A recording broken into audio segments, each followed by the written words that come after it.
When the people find those songs, that one song, then they find the rest of your catalog like you're a brand new artist again. Right. And then the streams shoot up on everything else. Everything else, yeah. That's why, like, that's why there is no loss when you put out music, because number one, it's understood that it's good. Like, I'm already just getting that out of the way. Like, we're assuming it's good music, right?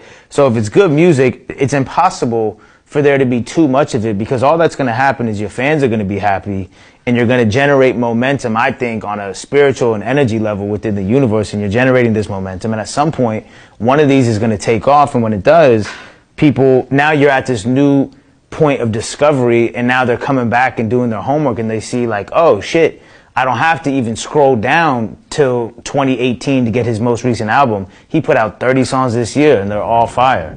You know what I'm saying? And then as the months go on, then they go deeper and deeper down the catalog. But it's like, that's how I've generated hardcore fans, because any artist or any consumer who discovers Russ at any point, at this point in life, you're either like, I don't fuck with him at all, or it's, I'm a psychotic fan, because there's so much music. So it's like, you're not just going to find one song you like. You're going to find 50. You know what I'm saying? So it's like you're an immediate hardcore fan.